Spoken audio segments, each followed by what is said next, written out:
Good morning students and my dear friends, I am Dr. Shalini Shukla and today is 6th of April 2023 Thursday.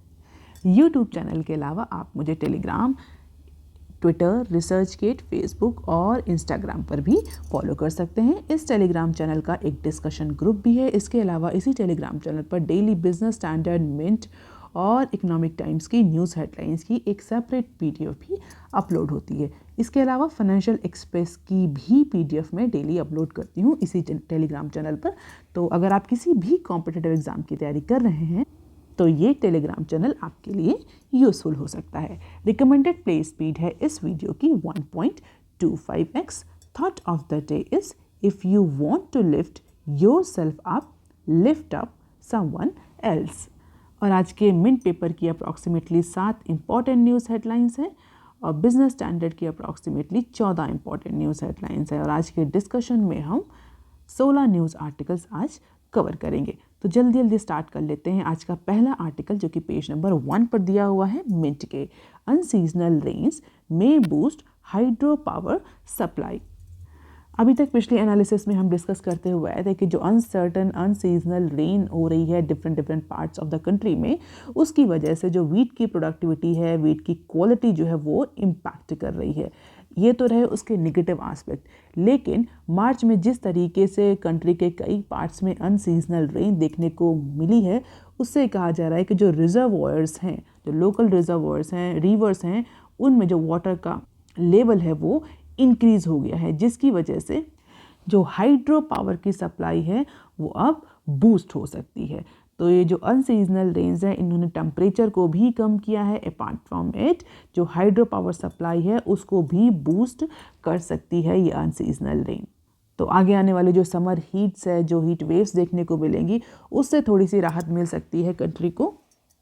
Although इसके negative impact भी हम discuss कर चुके हैं कि जो वीट की प्रोडक्टिविटी है, वीट की क्वालिटी है, वो इम्पैक्ट हो रही है। इसके अलावा जो विंटर क्रॉप है वो भी इम्पैक्ट कर सकती है बिकॉज ऑफ दिस सीजन। लेकिन यहाँ पर अगर हम हाइड्रो पावर की बात करें, generally most of the cases में जो हाइड्रो पावर होता है वो जून से स्टार्ट होता है या जून से वो पिक्चर में आता है, जबकि रेनी सीजन है इंडिया में वो स्टार्ट माना जाता है। लेकिन मार्च के इस अनसर्टन रेन की वजह से 31 मार्च अगर हम लाइव स्टोरेज देखें 146 रिजर्वॉयर का, जिसको central water commission CWC monitor करता है, वो अपने 94% स्टोरेज, एक साल का जो 94% स्टोरेज है वो ऑलरेडी कवर कर चुके हैं। और पिछले 10 सालों का 118% का एवरेज जो है वो उन्होंने अचीव किया। तो जो 146 रिजर्वॉयर्स हैं जिनको CWC मॉनिटर करता है और जो 18 हाइड्रो पावर प्रोजेक्ट्स हैं with total live storage capacity of 34,960 BCM। BCM stands for billion cubic metres. तो अगर इसको सिंप्लीफाइड फॉर्म में मैं आपको बताऊं तो जितने 146 रिजर्वॉयर्स हैं, ये सब दोबारा से रीफिल होगा। अपने जो ईयर लॉन्ग जो उनका एवरेज होता है उसका 94% तक फिलिंग इनमें ऑलरेडी हो चुकी है। और अगर इन रिजर्वॉयर में वाटर का लेवल बढ़ चुका है, ये फिल हो चुके हैं, तो definitely these reservoirs will support more production and ease the power demand. Definitely अगर ज़्यादा पावर सप्लाई है इन रिजर्वॉयर्स, ज़्यादा वाटर सप्लाई है इन रिजर्वॉयर्स में, ये दोबारा से रीफिल हो चुके हैं because of the unexpected rain, तो डेफिनेटली जो पावर प्रोडक्शन है वो ज़्यादा होगा। और गर्मी में, यानी जो समर जो इंडिया में आने वाला है, जिसमें हमारी जो इलेक्ट्रिसिटी की डिमांड है, जो पावर की डिमांड है वो शूट अप करती है, उसको सैशिएट करने में, उसको ईज करने में ये रिजर्वॉयर जो है वो हेल्प करेंगे, ऐसा मानना है एनालिस्ट का। और अगर हम इंडिया में हाइड्रो पावर की बात करें, हम जब भी जानते हैं कि इंडिया में जो most of the power supply है, इलेक्ट्रिसिटी सप्लाई है, वो हमारा फॉसिल फ्यूल यानी कोल जनरेटेड जो इलेक्ट्रिसिटी है उससे पूरी होती है। हालांकि गवर्नमेंट का जो फोकस है वो अब आगे आने वाले टाइम में रिन्यूएबल एनर्जी को लेकर के ज़्यादा है, सस्टेनेबल एनर्जी को लेकर के ज़्यादा। तो उस केस में हाइड्रो पावर जो है इस समय इंडिया में अप्रॉक्सीमेटली 11.4% कॉन्स्टिट्यूट करती है टोटल इंस्टॉल्ड पावर कैपेसिटी का। और 28 फरवरी के डेटा के अकॉर्डिंग इंडिया में जो टोटल इंस्टॉल्ड कैपेसिटी है हाइड्रो पावर की वो अप्रॉक्सीमेटली 46.85 गीगावाट्स है।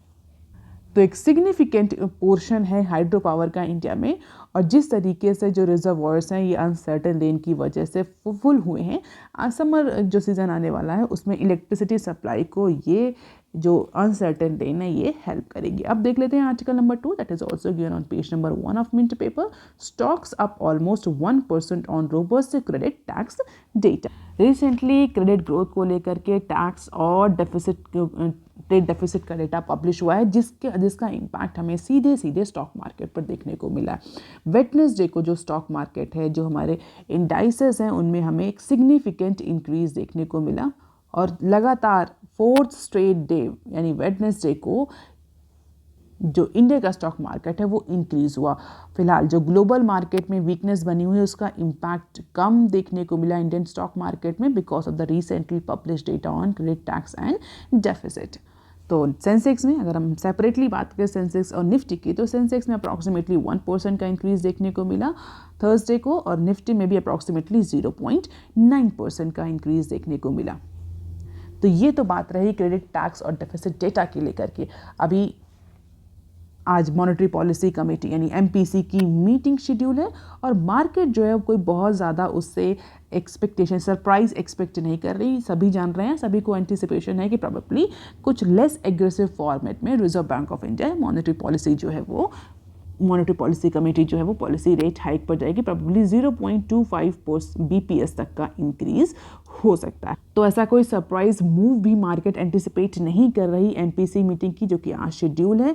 लेकिन अगर हम डेटा की बात करें तो जिस तरीके से डिक्लाइनिंग फिस्कल और करंट अकाउंट डेफिसिट इंडिकेट हो रहा है, डिपॉजिट्स और लोन ग्रोथ इंक्रीज कर रही है, तो ये इकोनॉमी के लिए पॉजिटिव इंडिकेशन है। क्रेडिट जो है, क्रेडिट ग्रोथ रेट भी बढ़ रहा है, टैक्स कलेक्शन भी अच्छा हुआ है, जो फिस्कल डेफिसिट का जो डेटा आ रहा है, अकाउंट डेफिसिट का जो डेटा आ रहा है वो भी अच्छा आ रहा है, क्योंकि रिसेंटली जो इंडिया का जो एक्सपोर्ट टारगेट अचीव होने वाला है उसकी वजह से कहा जा रहा है कि जो हमारा कैड है वो भी लिटिल बिट इम्प्रूव करेगा। इसके अलावा गवर्नमेंट ने फाइनेंशियल ईयर 23 में जिस तरीके से फिस्कल कंसोलिडेशन को फॉलो किया और जिस तरीके से रेवेन्यू कलेक्शन इंक्रीज हुआ है इस फाइनेंशियल ईयर में, तो फिस्कल डेफिसिट का डेटा जो फिस्कल डेफिसिट है वो भी विद इन द टारगेट है, और प्रॉबेबली कम ही डेटा आएगा। तो ये सारे पॉजिटिव इंडिकेशन है टुवर्ड्स द इकोनॉमी, और इसी वजह से जो मार्केट है वो MPC से कोई बहुत ज़्यादा सरप्राइज मूव एंटिसिपेट नहीं कर रहा। पॉजिटिव सेंटीमेंट्स बना हुआ है, जिसका इम्पैक्ट हमें सेंसेक्स और निफ्टी में क्लियरली देखने को मिल रहा है। तो एक्सपर्ट्स का भी यही कहना है कि जिस तरीके से डोमेस्टिक मार्केट जो है वो रेजिलिएंट डिस्प्ले कर रही है, और जिस तरीके से वो जो ग्लोबल पीयर्स हैं उनकी वीक इकोनॉमी का इम्पैक्ट हमारे इंडियन इकोनॉमी पर बहुत ज़्यादा देखने को नहीं मिल रहा, उसका इम्पैक्ट हम कह सकते हैं कि जो हमारा NBFC और बैंकिंग सेक्टर है वो बहुत ज़्यादा स्ट्रॉन्ग है। और इसके अलावा विंडफॉल टैक्स में भी रिसेंटली गवर्नमेंट ने कट डाउन किया है, जिसकी वजह से इकोनॉमी जो है वो बूस्ट हो रही है। और वैसे भी हम डिस्कस कर चुके हैं कि 25 बेसिस पॉइंट से प्रोबेबली इस बार पॉलिसी रेट हाइक हो सकता है। और लोन ग्रोथ तो क्रेडिट ग्रोथ रेट तो पिछले लास्ट ईयर से कंटिन्यूसली बनी हुई है, जो कहीं ना कहीं इंडिकेट कर रही है कि इकोनॉमी जो है वो ग्रो कर रही है, इकोनॉमिक एक्टिविटीज़ ग्रो कर रही हैं, जिसकी वजह से मार्केट में क्रेडिट डिमांड है, क्रेडिट ग्रोथ रेट है। और इसी वजह से फाइनेंशियल ईयर 24 में अप्रॉक्सीमेटली 6% का GDP ग्रोथ रेट एंटिसिपेट कर रहे हैं एनालिस्ट, और कई सारे फाइनेंशियल इंस्टीट्यूशन भी अप्रॉक्सीमेटली इतना ही एंटिसिपेट कर रहे हैं। हम कई बार डिस्कस भी कर चुके हैं, कल के न्यूज़ एनालिसिस में भी हमने डिस्कस किया था कि वर्ल्ड बैंक और IMF, RBI, इकोनॉमिक सर्वे, इन सब ने कितना GDP ग्रोथ रेट एंटिसिपेट किया। तो because of all these positive indicators analyst are also anticipating 6% GDP growth rate for financial year 24। अब देख लेते हैं article number 3 that is given on page number 1 of Mint paper. Government में offer up to ₹50 per kg support for green hydrogen. Sustainable energy, renewable energy, green technology, green hydrogen को लेकर के government का focus और initiative हम कई बार news analysis में discuss कर चुके हैं। जिस तरीके से government green house gas emission को लेकर के, कार्बन एमिशन को लेकर के अपने लिए गवर्नमेंट ने टारगेट सेट किए हैं, उन सब को देखते हुए डेफिनेटली गवर्नमेंट को उसी लाइन में काम करने की भी ज़रूरत है, चाहे वो ग्रीन हाइड्रोजन के प्रमोशन की बात हो, चाहे वो हाइड्रो पावर के प्रमोशन की बात हो, या अदर रिन्यूएबल एनर्जी सेक्टर के प्रमोशन की बात हो। तो यहाँ पर जो न्यूज़ में ग्रीन हाइड्रोजन को लेकर के गवर्नमेंट की क्या पॉलिसी है, गवर्नमेंट किस तरीके से ग्रीन हाइड्रोजन की प्रोडक्शन को सपोर्ट कर रही है, इंसेंटिवाइज कर रही है, उसको लेकर के ये न्यूज़ है। देख लेते हैं न्यूज़ क्या है। As per the union government plan, ₹13K crore यानी 13,000 करोड़ जो हैं वो प्रोवाइड किए जाएंगे as a incentive. So as per the union government plan 13K crore will be provided as an incentive to the manufacturer out of 90,000 crore support that government has announced for National Green Hydrogen Mission. तो हिंदी में अगर मैं आपको बताऊं तो national green hydrogen mission के लिए government ने 19,744 करोड़ जो है का वो सपोर्ट जो है या जो फंड जो है वो एलोकेट किया था. और द पीपल इस पर्टिकुलर मैटर में इन्वॉल्व हैं उनके अकॉर्डिंग इस 19,700 करोड़ में से गवर्नमेंट 13,050 करोड़ केवल और केवल इंसेंटिव के फॉर्म में देगी मैन्युफैक्चरर्स को in order to promote this national green hydrogen mission and in order to promote the production और manufacturing of green hydrogen within the domestic territory of India.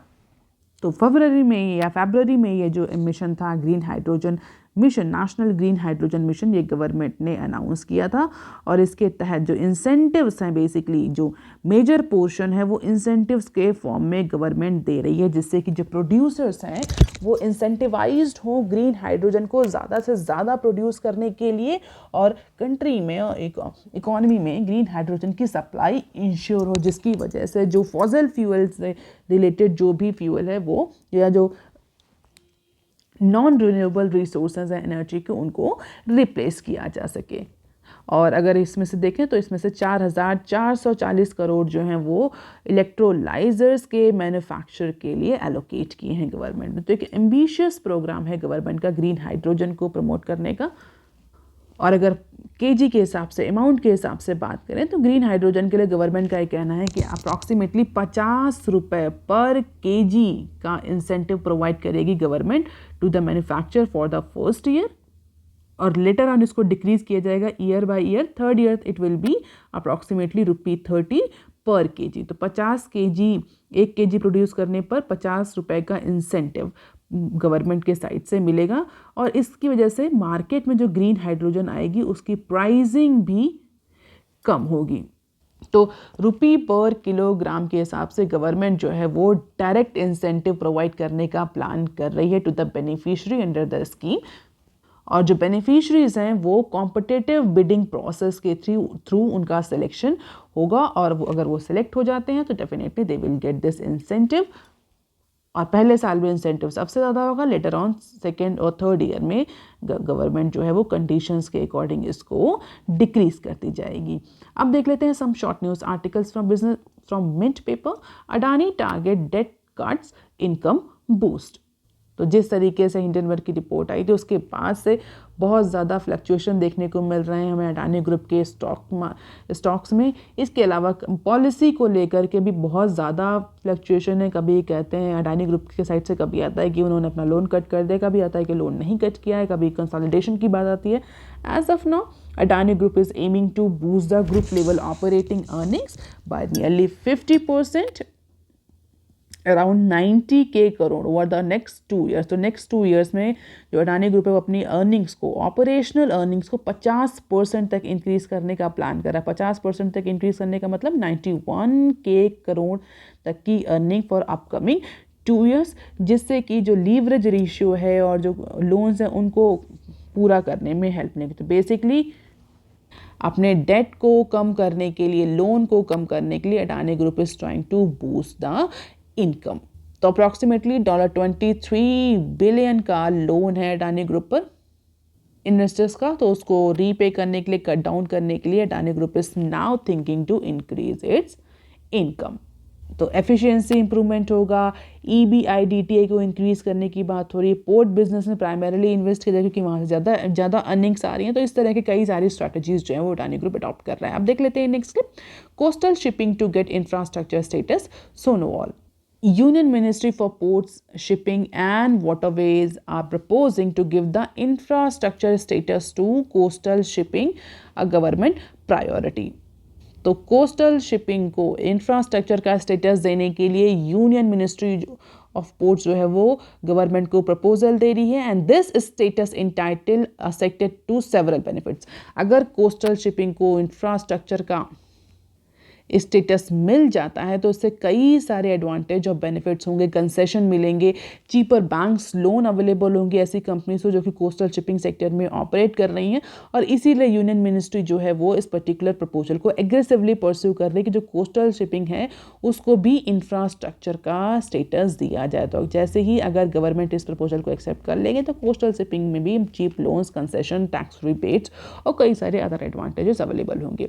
अब देख लेते हैं next clip. Supreme court quashes centre's ban on new broadcaster media one. तो government को criticise करते हुए supreme court ने बोला है कि एंटी एस्टैब्लिशमेंट जो है वो गवर्नमेंट का क्रिटिसिज्म नहीं हो सकता। अगर कोई मीडिया हाउस गवर्नमेंट के काम को उसको क्रिटिसाइज कर रहा है तो that can not be called as anti establishment and that cannot be portrayed as a grave danger to the democracy। तो सुप्रीम कोर्ट ने एम्फेसाइज किया है वेडनेसडे को, और जो यूनियन गवर्नमेंट का जो टेलीकम्युनिकेशन टेलीकास्ट को बैन कर दिया था Malayalam news channel media one को, जो गवर्नमेंट ने बैन किया था, उसको लेकर के क्यों बैन किया था? गवर्नमेंट ने बोला था कि नेशनल सिक्योरिटी को थ्रेट है इनके पर्टिकुलर अप्रोच की वजह से, जिस तरह से गवर्नमेंट को क्रिटिसाइज कर रहे हैं, गवर्नमेंट की पॉलिसीज को क्रिटिसाइज कर रहे हैं, दिस इज एंटी एस्टैब्लिशमेंट। उसी को लेकर के सुप्रीम कोर्ट ने गवर्नमेंट को बोला है कि फ्री स्पीच और मीडिया फ्रीडम को प्रोटेक्ट करना ज़रूरी है। गवर्नमेंट के क्रिटिसिज्म को एंटी एस्टैब्लिशमेंट नहीं कहा जा सकता। और फिलहाल के लिए जो बैन लगाया था मीडिया वन पे गवर्नमेंट ने, सेंट्रल गवर्नमेंट ने, सुप्रीम कोर्ट ने उसको हटा दिया है। अब देख लेते हैं बिजनेस स्टैंडर्ड के article number 1 that is given on page number 1 of Business Standard. Market stay firms on RBI policy eve HDFC twins rally. तो जैसा कि अभी हमने मिंट के एनालिसिस में डिस्कस भी किया है कि जिस तरीके से मैक्रो इकोनॉमिक इंडिकेटर्स शो हो रहे हैं, मॉनेटरी पॉलिसी कमेटी की जो मीटिंग आज शेड्यूल है इसमें कोई बहुत इंपॉर्टेंट या बहुत एग्रेसिव या बहुत सरप्राइज डिसीजन जो है वो मार्केट एंटिसिपेट नहीं कर रही है। रिसेंटली क्रेडिट को लेकर के, फिस्कल डेफिसिट को लेकर के जो डेटा पब्लिश हुआ है उसके बाद से मार्केट ने, स्पेशली स्टॉक मार्केट ने पॉजिटिवली परफॉर्म किया है। सेंसेक्स जो है वो अप्रॉक्सीमेटली 583 पॉइंट यानी 1% से इंक्रीज हुआ है। इसी तरह का सेम ट्रेंड हमें निफ्टी में भी देखने को मिला। लास्ट 4 ट्रेडिंग सेशन में कंटिन्यूअसली जो है सेंसेक्स और निफ्टी वो गेन कर रहे हैं। तो निफ्टी में 0.9% का और सेंसेक्स में 1% का इंक्रीज हमें देखने को मिला है। और लगातार वेडनेसडे में लगातार एक चौथा दिन है जबकि जो पॉजिटिव इकोनॉमिक डेटा की वजह से जो मार्केट है वो गेन कर रही है। और अगर हम HDFC बैंक और HDFC लिमिटेड की बात करें तो इन दोनों के केस में हमें 2.7% और 3% का इंक्रीज देखने को मिला। तो दोनों को ही स्टॉक जो है वो एक सिग्निफिकेंट नंबर से बढ़ रहा है, counting half of the gain made by the Sensex. तो सेंसेक्स का जो आधा गेन है जो पिछले लास्ट 4 दिनों में सेंसेक्स ने गेन किया because of the positive economic data, उसका हाफ यानी 50% जो है वो केवल HDFC बैंक और HDFC लिमिटेड कॉन्स्टिट्यूट करता है। क्योंकि रिसेंटली HDFC बैंक ने एक ह्यूज डिपॉजिट और लोन ग्रोथ का जो रिपोर्ट है वो पब्लिश किया है। मार्च 2023 के क्वार्टर में HDFC बैंक ने एक हेल्दी डिपॉजिट और हेल्दी ग्रोथ रेट रजिस्टर किया है फॉलोइंग द बैन। RBI ने HDFC को रिसेंटली, अगर आप थोड़ा सा मार्केट से अवेयर हो आपको पता होगा कि HDFC में बैन लगा था, उस बैन को रिसेंटली RBI ने हटाया। उसके बाद से HDFC में एक हेल्दी डिपॉजिट और लोन ग्रोथ देखने को मिल रही है। और ओवरऑल अगर हम डिपॉजिट की बात करें तो इकोनॉमी में भी जो डिपॉजिट रेट है वो इंक्रीज हुआ है। Incremental deposit rate has increase up to 3.2 trillion जो कि पिछले साल से 45% ज़्यादा है। और डिपॉजिट रेट अगर इंक्रीज हो रहा है तो कहीं ना कहीं अच्छी बात है, जिससे कि क्रेडिट ग्रोथ रेट को सैशिएट करने में, सेटिस्फाई करने में जो बैंक्स हैं वो हेल्प उनको मिल रही है। क्योंकि रिसेंटली क्या हुआ था, हमने देखा था कि जो डिपॉजिट रेट था वो डिक्रीज हो रहा था, जो क्रेडिट ग्रोथ रेट था वो इंक्रीज हो रहा था, जिसकी वजह से मार्केट में जो क्रेडिट ग्रोथ थी उसको बैंक्स जो है वो सेटिस्फाई नहीं कर पा रहे थे। और जितनी क्रेडिट ग्रोथ रेट थी उतना डिपॉजिट बैंक्स के पास नहीं था, उतना फंड्स बैंक के पास अवेलेबल नहीं था। तो बैंक क्या कर रहे थे, लोन ले रहे थे दूसरे बैंक से, शॉर्ट टर्म्स लोन ले रहे थे। फिलहाल के लिए अब इस फाइनेंशियल ईयर में हमें क्रेडिट के साथ डिपॉजिट ग्रोथ रेट में भी इंक्रीज देखने को मिल रहा है। It is a good sign. और इसकी वजह से ऐसा कहा जा रहा है कि पॉजिटिव इकोनॉमिक डेटा आ रहा है जिसका इम्पैक्ट हमें स्टॉक मार्केट और अदर इकोनॉमिक डेटा पर देखने को मिल रहा है, जिसकी वजह से MPC जो है वो इस बार कोई एग्रेसिव पॉलिसी डिसीजन नहीं ले सकती है। So this is the Sensex building going strong, 1% change. और निफ्टी में भी 0.9% का अगर गेन की सेंसेक्स प्लेयर्स की बात करें तो गेनर्स है L&T, H D F C bank, loser IndusInd bank, M&M, NTPC। Sectoral अगर इंडाइसेस की बात करें तो कैपिटल गुड्स, FMCG और IT जो थे वो टॉप सेक्टोरल परफॉर्मर रहे for one day trading session. अब देख लेते हैं article number 8 that is given on page number 4 of Business Standard. Taming inflation must be RBI focus FinMin officials. आज MPC की मीटिंग है तो फाइनेंस मिनिस्ट्री के जो ऑफिशियल्स हैं उन्होंने बोला है या उनका व्यू ये है कि जो रिजर्व बैंक ऑफ इंडिया है उसकी जो प्रायोरिटी है, उसका जो प्राइमरी मैंडेट है, जो उसका प्राइमरी फोकस है, that should be to bring down the inflation within the mandated range. Mandated range कितनी है? 2 to 6 यानी 4 ± 2। तो जो फाइनेंस मिनिस्ट्री के ऑफिशियल उनका फोकस ये, उनका ये कहना है कि रिजर्व बैंक ऑफ इंडिया को फिलहाल के लिए प्राइमरीली प्रायोरिटाइज करना चाहिए इन्फ्लेशन को डाउन करने का। 2 से 6% CPI लाना चाहिए, जिसकी वजह से इकोनॉमी जो है वो इम्पैक्ट कर रही है एडवर्सली। अगर हम CPI की बात करें तो CPI कंटिन्यूसली जो है वो 6 के पॉइंट पे बना हुआ, हालांकि दिसंबर में थोड़ा सा डिक्रीज देखने को मिला था, लेकिन अभी भी जो CPI stands for consumer price index या consumer price based index, inflation भी बोलते हैं उसको। तो इसमें ये कंटिन्यूसली 6% यानी हायर रेंज में बनी हुई है, जो कि हायर रेंज है RBI की टॉलरेंस लिमिट की। तो ऑफिशियल्स का मानना है कि इस पर्टिकुलर हाई इन्फ्लेशन की वजह से जो इकोनॉमिक ग्रोथ है वो एडवर्सली इम्पैक्ट हो रही है, इसीलिए RBI की जो प्रायोरिटी है वो अभी फ़िलहाल के लिए यही है कि RBI इन्फ्लेशन को कम करे और टॉलरेंस लिमिट के अंदर यानी एटलीस्ट 6 से नीचे तो इन्फ्लेशन को लाया ही जाए, ऐसा सीनियर गवर्नमेंट ऑफिशियल का कहना है।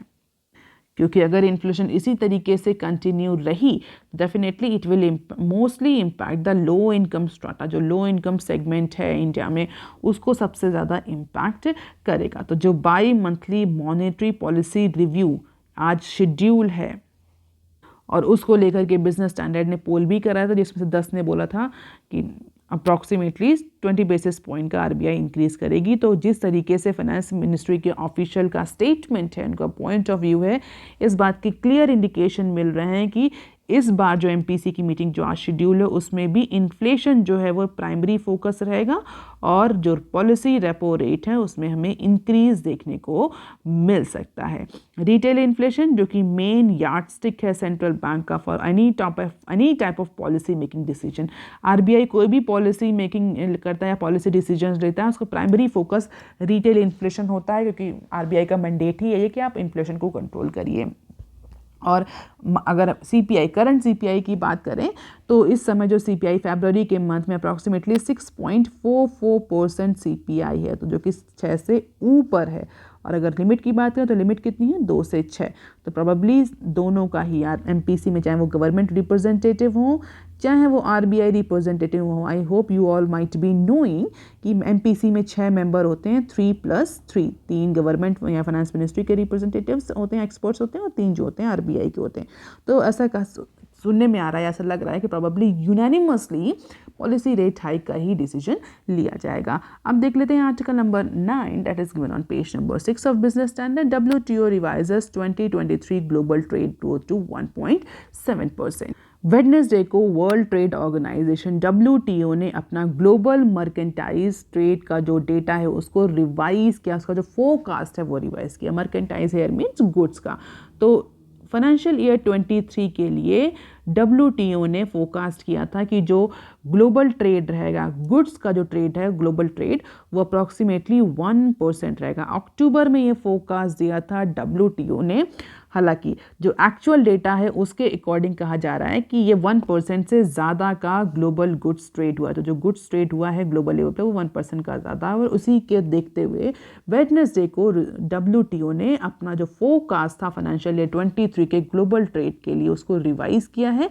अब जो नंबर दिया है WTO ने वो है 1.7%, यानी जो ग्लोबल मर्केंटाइज ट्रेड है फॉर फाइनेंशियल ईयर 23 वो अप्रॉक्सीमेटली 1.7 रहेगा। हालांकि ये पिछले साल यानी फाइनेंशियल ईयर 22 से अभी भी लोअर है। फाइनेंशियल ईयर 22 में कितना था ग्लोबल ट्रेड? अप्रॉक्सीमेटली 2.7% का था।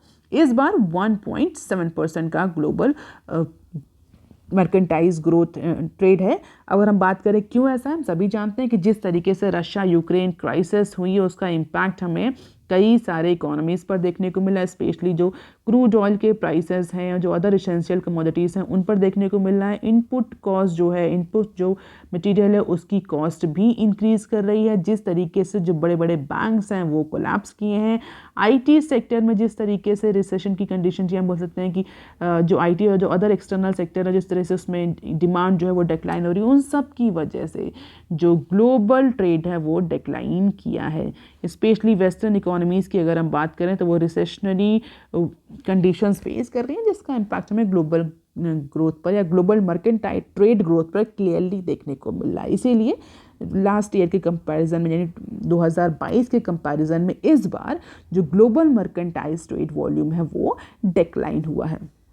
और इसके अलावा जो ग्लोबल ट्रेड बॉडी WTO ने कॉशन भी किया है कि जो 1.7% का जो ग्लोबल मर्केंटाइल ट्रेड वॉल्यूम है ये आगे आने वाले फाइनेंशियल ईयर 24 में और ज़्यादा डिक्लाइन कर सकता है, क्योंकि अभी भी रशिया यूक्रेन कॉन्फ्लिक्ट है वो परसिस्ट कर रहा है। इन्फ्लेशन जो है वो हाई बनी हुई है। जो सेंट्रल बैंक्स हैं ऑल अक्रॉस द कंट्रीज वो अभी भी मॉनेटरी पॉलिसी टाइटनिंग की तरफ जा रहे हैं because of the financial uncertainties, जिसकी वजह से आगे आने वाले टाइम में भी ये जो ग्रोथ है ये सब पार ही रहेगी। बहुत ज़्यादा सिग्निफिकेंट चेंज या इंक्रीज हमें ग्लोबल मर्केंटाइल ट्रेड वॉल्यूम में देखने को नहीं मिलेगा। तो अगर हम इस पर्टिकुलर फाइनेंशियल ईयर की बात करें, इस पर्टिकुलर फाइनेंशियल ईयर में जो ग्लोबल मर्केंटाइज ट्रेड वॉल्यूम है वो अपने 12 सालों के एवरेज पॉइंट से भी लोवेस्ट रहा है। हालांकि फाइनेंशियल ईयर 22 में इट वाज 2.7, लेकिन 23 में इट इज़ ओनली 1.7। तो 12 साल का जो एवरेज है वो 2.6 है। तो 12 साल के का सबसे लोवेस्ट पॉइंट है in terms of global merchandise trade volume. और 2008 के बाद से ये अभी तक का सबसे लोवेस्ट पॉइंट कहा जा रहा है। 2008 में आपको याद होगा वो लेमन क्राइसिस हुई थी, फाइनेंशियल क्राइसिस हुई थी, कहाँ पर, USA में, जिसके बाद से अभी तक का सबसे, उस समय भी रिसेशन आया था, जिसके बाद से लेकर ये अभी तक का सबसे लोवेस्ट पॉइंट है। अब क्वेश्चन ये होता है सडनली अगर ये सारी प्रॉब्लम अभी भी है, रशिया यूक्रेन क्राइसिस अभी भी बनी हुई है, इनपुट जो प्रोडक्ट हैं, जो इनपुट मटेरियल्स हैं उनकी कॉस्ट अभी भी इंक्रीज़ हो रही है, मॉनेटरी पॉलिसी टाइटनिंग अभी भी हो रही है, क्रूड ऑयल के प्राइसेस अभी भी बढ़ रहे हैं, फाइनेंशियल अनसर्टेनिटीज़ अभी भी बनी हुई हैं, सेंट्रल बैंक जो है पॉलिसी टाइटनिंग के लिए अभी भी जा रहे हैं।